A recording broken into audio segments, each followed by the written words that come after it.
में हम लोगों ने देखा था कि which of the following is the third indigenous anti submarine warfare shallow watercraft which was inducted into the Indian navy. तो इसका आंसर था आईएनएस अंजुदीप। अभी इंडिया ने अनाउंसमेंट किया है एक रिकंस्ट्रक्शन पैकेज की वर्थ यहाँ पे $450 million की for the cyclone hit Sri Lanka by external affair minister that is doctor S Jaishankar. वहां पे कौन सा साइक्लोन आया था? तो उसका नाम था साइक्लोन दितवाहा, जिसका नामकरण ये किया था यमन ने। फिर बात करें जयंत विष्णु नार्लिकर की, तो इन्हें यहाँ पे विज्ञान रत्न पुरस्कार दिया गया है मरणोपरांत।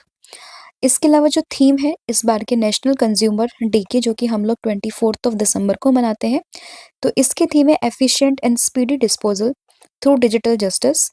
विनोद कुमार शुक्ला का 2025 23 दिसंबर को निधन हो गया है। और आप लोगों को ये ध्यान रखना है कि ये काफी फेमस एक साहित्यकार थे। अभी 11th edition of the conference of states parties to the united nation convention against corruption, ये कौन सी कंट्री में हुई है? तो ये हुई है दोहा, कतर में। फिर बात करें राष्ट्र प्रेरणा स्थल के बारे में, जिसका इनॉग्रेशन अभी नरेंद्र मोदी ने किया है लखनऊ में। Number 1 city in world best food city की कैटेगरी में, तो ये है नेपल्स, जो कि इटली का शहर है। गुड गवर्नेंस डे की बात करें, हर साल 25 दिसंबर को मनाते हैं।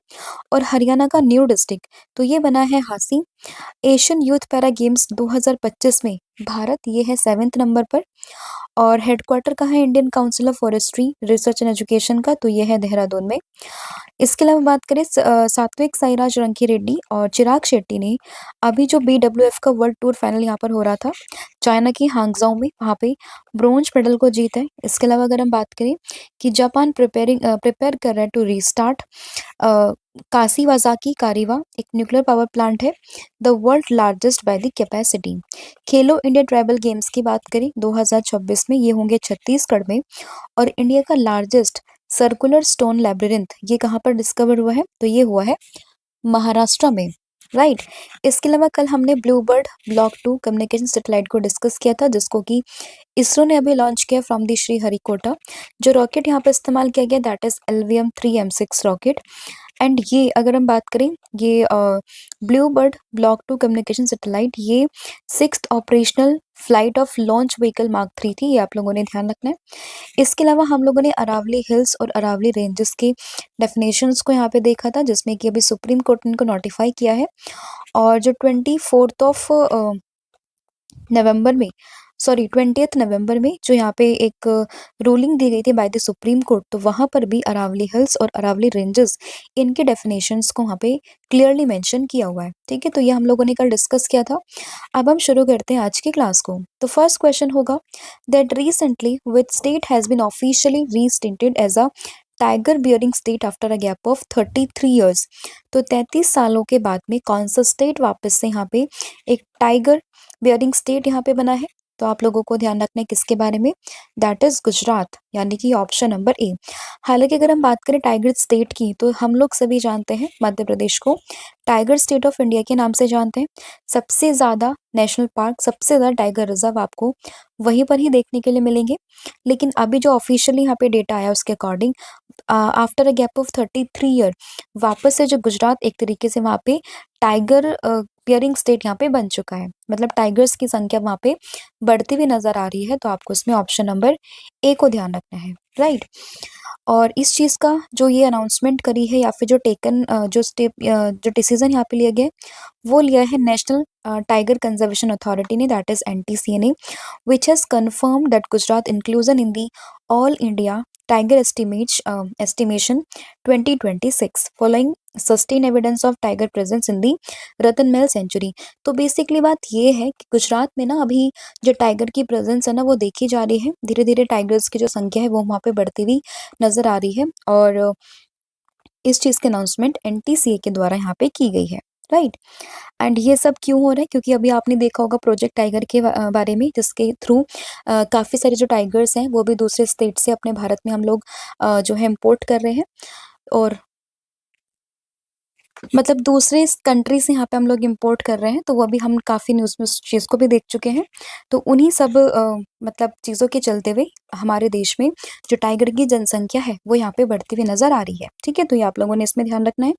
और गुजरात की बात करें तो जो लास्ट सेंसस हुआ था 1989 में, तब गुजरात लास्ट फीचर किया गया था इस पूरी कैटेगरी में। लेकिन अब after a gap of 33 years Gujarat वापस से एक हब बनने की तरफ है टाइगर को लेकर। नेक्स्ट यहाँ पे क्वेश्चन होगा that recently who won the maiden global chess league 2025 title. तो अगर हम बात करें ग्लोबल चेस लीग 2025 का टाइटल, ये यहाँ पर जीता है आर प्रज्ञानंदा और साथ ही में अनीश गिरी ने, यानी कि ऑप्शन नंबर जो सी है वो आपको ध्यान रखना है। आर प्रज्ञानंदा की बात करें तो ये बिलोंग करते हैं भारत से, वहीं बात करें अनीश गिरी की तो ये बिलोंग करते हैं नीदरलैंड से, राइट। तो दोनों ही चेस प्लेयर काफ़ी जाने-माने, कई बार न्यूज़ में भी आप लोगों ने इनको देखा होगा। और इस बार का 2025 में जो ग्लोबल चेस लीग का टाइटल है, वो इन दोनों ने यहाँ पे जीत लिया है, यानी कि ऑप्शन नंबर सी। ठीक है? और इसमें आप लोगों को ये ध्यान रखना है कि जो ग्लोबल चेस लीग 2025 का सीज़न 3 है ना, उसमें एल्पाइन एसजी पाइपर्स करके ये टीम थी, जिसको कि ये दोनों यहाँ पे गाइड कर रहे थे। उसी टीम ने ये पूरा टाइटल यहाँ पर जीता है, ठीक है? और जो फाइनल हुआ है वो कहाँ पर हुआ है? वो हुआ है मुंबई में। तो ये चीज़ भी आप लोगों को ध्यान रखनी है। फिर यहाँ पे एक क्वेश्चन होगा, लेकिन उससे पहले जो भी आपके स्पोर्ट्स की इवेंट लास्ट कुछ समय पे न्यूज़ में रहे हैं, उनको हम कवर कर लेते हैं। बात करें कैमरून ग्रीन की, तो ऑस्ट्रेलिया से बिलोंग करते हैं।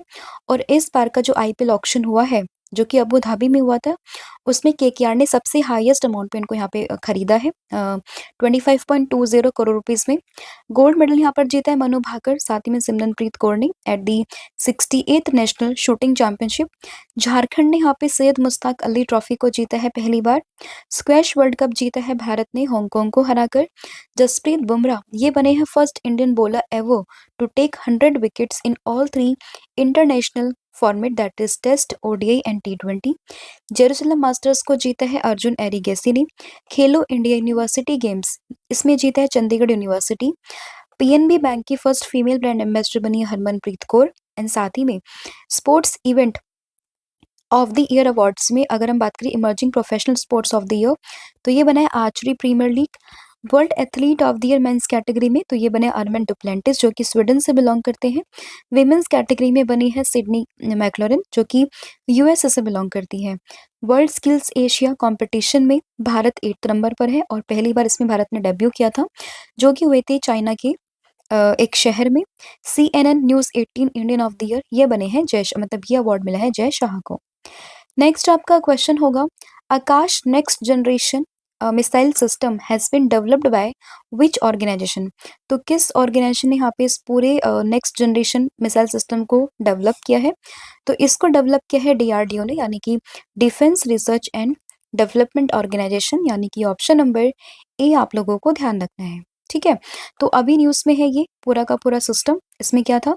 तो defence research and development organisation successfully completed user evaluation trials of the Akash next generation missile system, इसीलिए ये पूरा का पूरा सिस्टम यहाँ पे न्यूज़ में आ चुका है।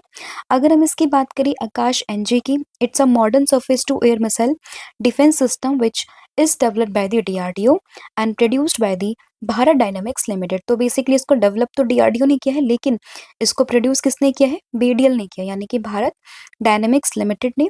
एंड इसको यहाँ पे डिजाइन किया गया है to protect vital areas from enemy air attacks, and it is advance successor of the Akash missile. क्योंकि उसका नेक्स्ट जनरेशन है, तो डेफिनेट सी बात है कि जो नॉर्मल आकाश मिसाइल होगी उससे ये एडवांस वर्जन यहाँ पे देखने के लिए मिलेगा। ठीक है? नेक्स्ट यहाँ पे क्वेश्चन से पहले हम डीआरडीओ को डिस्कस कर लेते हैं, that is defence research and development organisation, जिसकी फॉर्मेशन होती है 1958 में। इसका जो मुख्यालय है वो आपको दिल्ली में देखने के लिए मिल जाएगा। एंड साथ ही में इसके जो यहाँ पे चेयरमैन है वो कौन है? वो हो जाएंगे समीर वी कामत। इंपॉर्टेंट इसलिए है क्योंकि इनके अभी जो टेन्योर है उसका एक्सटेंशन किया गया था, तो न्यूज़ में थे, तो आपको इनका नाम भी यहाँ पे ध्यान रखना है। नेक्स्ट यहाँ पे क्वेश्चन होगा the ban on the new mining lease in the Aravalli range is applies to which region. तो अभी जो अरावली रेंजेस, अरावली हिल्स का जो मुद्दा है वो काफ़ी न्यूज़ में है। अभी हमने कल भी इसके बारे में डिस्कशन यहाँ पे किया था, जहाँ पे हम लोगों ने देखा था कि कैसे सुप्रीम कोर्ट ने जो अरावली हिल्स और अरावली रेंजेस, इनको यहाँ पे नोटिफाई किया था, इनके डेफिनेशन को यहाँ पे क्लियरली मेंशन किया था। और अभी यहाँ पे एक चीज़ और की है कि एक मैनेजमेंट प्लान को बनाने की बात की गई थी। जब तक कि वहाँ पे मैनेजमेंट प्लान जो है वो नहीं बन जाता है, तब तक कोई भी न्यू माइनिंग लीजेस वहाँ पे नहीं दी जाएगी। तो ये कौन-कौन सा एरिया यहाँ पे कवर होगा, तो आप लोगों को ध्यान रखना है। इसमें कवर होगा गुजरात और मतलब गुजरात से लेके जो Delhi sorry national capital region वाला जो एरिया है ना, वहाँ तक ये एरिया कवर होगा। तो इसमें ऑप्शन नंबर जो बी है वो आप लोगों को ध्यान रखना है। तो अभी जो हमारी ministry environment, forest and climate change, उसने यहाँ पे अनाउंसमेंट करा है a complete ban on the grant of new mining lease across the entire Aravalli ranges. और ये जो डिसीजन है ना, वो यूनिफॉर्मली फ्रॉम गुजरात से लेके जो एनसीआर वाला रीजन है वहां तक, ये पूरे में जो है एक तरीके से समान रूप से इसको अप्लाई यहाँ पे किया जाएगा। एंड इसके अलावा अगर हम बात करें पर्पस क्या है इसका, तो पर्पस वही है कि दुनिया की सबसे पुरानी जो यहाँ पे माउंटेन सिस्टम है उसको प्रोटेक्ट करना, राइट। एंड सेंटर ने यहाँ पे एक और चीज़ के लिए ऑर्डर किया है, that centre has also ordered the expansion of the protected zones within the Aravalli ranges and reinforcing its long term commitments to the ecological preservation। ठीक है, तो ये आप लोगों को इसमें ध्यान रखना है। नेक्स्ट आपका क्वेश्चन होगा that which Indian states host the Godavari estuary uh की साइट्स फॉर दी 2026 सेंसस। तो अभी कौन सा इंडियन स्टेट ने यहाँ पे जो गोदावरी एस्चुरी जो कि की साइट यहाँ पे डिक्लेयर किया फॉर दी 2026 सेंसस के लिए। तो आप लोगों को ध्यान रखना है इसमें कौन से स्टेट के बारे में। तो यहाँ पे इसका आंसर होगा कौन सा, दैट इज आंध्र प्रदेश। ठीक है, तो इसमें ऑप्शन नंबर जो सी है वो आप लोगों को ध्यान रखना है। तो 40th एडिशन का जो यहाँ पे होने वाला है Asian water bird census along with the 60th international water bird census, जो कि जनवरी 10 से लेके 11 मतलब 2 दिनों के लिए होगा 2026 में। तो उसी के लिए जो स्टेट यहाँ पे चुना गया है, जो यहाँ पे एस्चुरी चुनी गई है, वो कौन सी है, वो है गोदावरी एस्चुरी, जो कि आपको आंध्र प्रदेश में देखने के लिए मिल जाएगी। तो बस इसकी लोकेशन इंपॉर्टेंट है। इसके अलावा जो सेंसस होगा वो कब होगा, ये आपको इसमें ध्यान रखना है। नेक्स्ट यहाँ पे क्वेश्चन होगा, लेकिन उससे पहले मैं आप लोगों को बता दूं कि 12 मंथ का जो कंटेंट है यहाँ पे करंट अफेयर्स का एमसीक्यू फॉर्मेट में, जिसमें आपको 3000 प्लस क्वेश्चंस यहाँ पर मिलेंगे। तो इसके लिए भी आप हमें व्हाट्सअप कीजिएगा, जिसमें नंबर है 8815306208 पर। एंड एप्लीकेशन जो है देवर्षिस क्लासेस, आप उसको भी इंस्टॉल कर सकते हो। आपको उसमें पूरा क्वेश्चन यहाँ पे मिलेगा विद एक्सप्लेनेशन, तो आप इसको अपना एज अ प्रैक्टिस यहाँ पे इस्तेमाल कर सकते हो। ठीक है, तो आपको व्हाट्सअप करना है सेम नंबर पर। अब नेक्स्ट क्वेश्चन को हम डिस्कस करते हैं, जो कि रहेगा India is a set to introduce its first comprehensive policy in which area. तो कौन से एरिया में जो भारत है वो अपनी पहली कॉम्प्रिहेंसिव पॉलिसी को यहाँ पे इंट्रोड्यूस करेगा। तो ये करेगा किस चीज़ को लेके, एंटी टेररिज्म को लेके, यानी कि ऑप्शन नंबर जो बी है वो आप लोगों को ध्यान रखना है। तो India to roll out first national anti terror policy, तो इसमें ऑप्शन नंबर बी आपको ध्यान रखना है। और अगर हम बात करें पॉलिसी की, तो करंटली अपने फाइनल स्टेजेस में है and it is expected to offer a unified framework for the states and central agencies to prevent, to investigate and to respond to terror related incidents more effectively. तो उसी चीज़ को लेकर यहाँ पे anti terror policy को बनाने की बात की गई है, और कौन इंट्रोड्यूस कर रहे हैं, दैट इज इंडिया। तो ये आप लोगों को ध्यान रखना है। नेक्स्ट यहाँ पे क्वेश्चन होगा वीर बाल दिवस के बारे में। वीर बाल दिवस की बात करें, हर साल 26 दिसंबर को ये सेलिब्रेट किया जाता है, और ये दिवस कमोमरेट करता है किसके सेक्रीफाइस को, तो ये यहाँ पे कमोमरेट करता है जो गुरु गोविंद सिंह जी के सन्स थे, साहबजादे इसके नाम से जिनको हम कहते हैं। तो उन्हीं के श्रद्धांजलि को अर्पित करने के लिए पूरा दिन यहाँ पे मनाया जाता है, जो कि हर साल 26 दिसंबर को सेलिब्रेट किया जाता है। और उसमें जो गोविंद जी के जो 2 पुत्र थे ना, जो 2 सन थे, उनमें एक है साहिबजादा जोरावर सिंह और साहिबजादा फतेह सिंह। तो उनकी शहादत का ये प्रतीक है। तो इसमें ऑप्शन नंबर जो बी है वो आप लोगों को ध्यान रखना है, राइट। तो वीर बाल दिवस is a nationally observe day in India that's remind us of the extraordinary courage that shows by the young children's in the Indian history. And इसमें जो 2 साहबजादे हैं ना गुरु गोविंद सिंह जी के, तो उनके नाम भी आप लोगों ने ध्यान रखने हैं। इसके अलावा कुछ इंपॉर्टेंट क्वेश्चन है दिसंबर के, वो हम डिस्कस कर लेते हैं। जैसे कि बात करें वर्ल्ड एड्स डे की, 1 दिसंबर को बनता है। 2 दिसंबर को है नेशनल पोल्यूशन कंट्रोल डे, साथ ही में international day for the abolition of slavery, world computer literacy day. इसके अलावा 3 दिसंबर को मनता है international day of person with disability. 5 December world soil day, साथ ही में 6 दिसंबर महापरिनिर्वाण दिवस। 7 दिसंबर को मनता है arm forces flag day and international civil aviation day. 10 December world human right day. 11 December international mountain day. 12 को है इंटरनेशनल डे ऑफ न्यूट्रलिटी, साथ ही में international universal health coverage day. 14 दिसंबर है नेशनल एनर्जी कंजर्वेशन डे।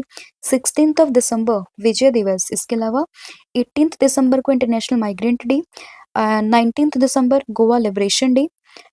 इसके बीच में आपको 21 को ध्यान रखना है, जिसमें कि वर्ल्ड मेडिटेशन डे को डिस्कस करते हैं। साथ ही में यहाँ पे बास्केटबॉल डे, ये भी आप लोगों को ध्यान रखना है।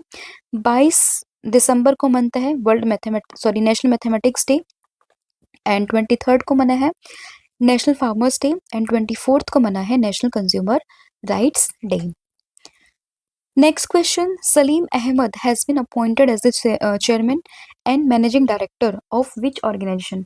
तो किस ऑर्गेनाइजेशन के सीएमडी यहाँ पे बने हैं सलीम अहमद? तो आपको रेल विकास निगम लिमिटेड का नाम यहाँ पे ध्यान रखना है, यानी कि ऑप्शन नंबर सी। ठीक है, ऑप्शन में मॉडिफाई कर दूंगी तो आपको ध्यान रखना है, सॉरी जो आंसर है ना वो मैं मॉडिफाई कर दूंगी पीडीएफ में। तो आपको सलीम अहमद का नाम यहाँ पे ध्यान रखना है, और ये ऑफिशियली इन्होंने अपना जो पदभार है वो संभाल लिया, और ये बने हैं new CMD of the Rail Vikas Nigam Limited, right. Next यहाँ पे क्वेश्चन होगा, recently who was facilitated with the Pradhan Mantri Rashtriya Bal Puraskar by the president Droupadi Murmu. तो अभी हमारे देश के जो प्रेसिडेंट है द्रौपदी मुर्मू जी, तो उन्होंने प्रधानमंत्री राष्ट्रीय बाल पुरस्कार की यहाँ पे घोषणा करी, जिसमें कि जो भारतीय बल्लेबाज है वैभव सूर्यवंशी, उनको यहाँ पे सम्मानित किया गया है। तो उसमें ऑप्शन नंबर जो डी है वो आप लोगों को ध्यान रखना है। नेक्स्ट यहाँ पे क्वेश्चन होगा, the Supreme Court has banned solar power plants and power lines to protect which bird. तो किस बर्ड को प्रोटेक्ट करने के लिए अभी सुप्रीम कोर्ट ने सोलर पावर प्लांट और पावर लाइंस को यहाँ पे बैन किया है? तो आप लोगों ने ध्यान रखना है ग्रेट इंडियन बस्टर्ड का नाम, यानी कि ऑप्शन नंबर जो ए है वो इसका करेक्ट हो जाएगा। एंड इसमें सुप्रीम कोर्ट ने अभी ऑर्डर किया है to restrict on the new solar plant, साथ ही में जो विंड टर्बाइंस है और जो ओवरहेड पावर लाइंस है ना in the critical habitat of Rajasthan and Gujarat, वहां पर इनको जो है बैन किया गया, ताकि जो एंडेंजर्ड स्पीसीज है ना यहाँ पे क्रिटिकली एंडेंजर्ड स्पीसीज जो है ग्रेट इंडियन बस्टर्ड की, तो उसको यहाँ पे प्रोटेक्ट किया जा सके। काफी समय से ये पूरी जो बर्ड है वो न्यूज में है। और अगर हम बात करते हैं इस पूरे बर्ड की, ग्रेट इंडियन बस्टर्ड की, तो ये आपको स्टेट बर्ड के रूप में भी देखने के लिए मिल जाएगा राजस्थान का। अब आपने मुझे कमेंट करके ये बताना है कि राजस्थान के साथ साथ ये कौन से स्टेट का यहाँ पे स्टेट बर्ड है, तो इसका आंसर आपने मुझे कमेंट करके बताना है। तो ये था आपका पूरा कंटेंट जो हम लोगों ने यहाँ पे डिस्कस कर लिया। आई होप आपको सभी क्वेश्चन समझ में आए होंगे। स्टिल अगर किसी भी क्वेश्चन में आपको कोई भी डाउट हो तो आप मुझे कमेंट करके भी बता सकते हो। अगर हम बात करें पूरी क्लास की ओवरव्यू का, तो सबसे पहले हमने देखा टाइगर बियरिंग स्टेट, जो कि 33 साल के गैप के बाद में वापस से बनने वाला है, कौन सा? That is Gujarat. ठीक है, ग्लोबल चेस लीग की बात करें तो जो आर प्रज्ञानंदा और अनीश गिरी के नेतृत्व में जो यहाँ पे एक टीम है, उसने इस पूरे टाइटल को यहाँ पर जीत लिया है। आकाश नेक्स्ट जनरेशन मिसाइल, इसको डेवलप किया है डीआरडीओ ने। अरावली रेंजर्स को लेके यहाँ पे बात की है, काफी न्यूज में है ये। गुजरात से लेके एनसीआर वाला पूरा रीजन इसमें आता है। गोदावरी एस्चुरी में जो कि आंध्र प्रदेश में है, वहां पर नेक्स्ट वाटर बर्ड सेंसस होने वाला है। First comprehensive policy on the anti terror policy, ये आप लोगों को ध्यान रखनी है। वीर बाल दिवस 26 दिसंबर को बनता है। रेल विकास निगम लिमिटेड, इसके जो है यहाँ पे बने हैं अभी सीएमडी, इनका नाम क्या है? इनका नाम आप लोगों को ध्यान रखना है, सलीम अहमद करके इनका नाम है। फिर बात करें वैभव सूर्यवंशी की, तो ये अभी जो है इनको राष्ट्रीय बाल पुरस्कार दिया गया by the president Droupadi Murmu. And great Indian bustard की अगर हम बात करें तो इनको प्रोटेक्ट करने के लिए अभी सुप्रीम कोर्ट ने जो पावर लाइंस होती हैं, इसके अलावा जो यहाँ पे सोलर पावर प्लांट है ना, उनको बैन किया है। ठीक है, तो ये आप लोगों को ध्यान रखना है। बाकी कल मैंने आप लोगों से पूछा था कि जो ध्रुव 64 जो ये आर्किटेक्चर है वो किस चीज़ को लेके है, मतलब इसका कौन सा आर्किटेक्चर है, तो उसमें 64 बिट ड्यूल कोर को आपको ध्यान रखना है। एंड ये भारत का खुद का इंडिजिनस एक माइक्रो प्रोसेसर है, एंड इसके अलावा मैंने आप लोगों से पूछा था कि CNN, news 18, Indian of the year कौन बने हैं? तो वो बने थे यहाँ पे, मतलब ये मिला है अवार्ड किसको? जय शाह को, जो कि एट प्रेज़ेंट में ICC के चेयरमैन हैं, राइट? और आज आप लोगों ने बताना है मुझे कमेंट करके कि recently who won the under 19 Asia cup? ये किसने जीता और किसको हराकर जीता है? तो ये आपने मुझे कमेंट करके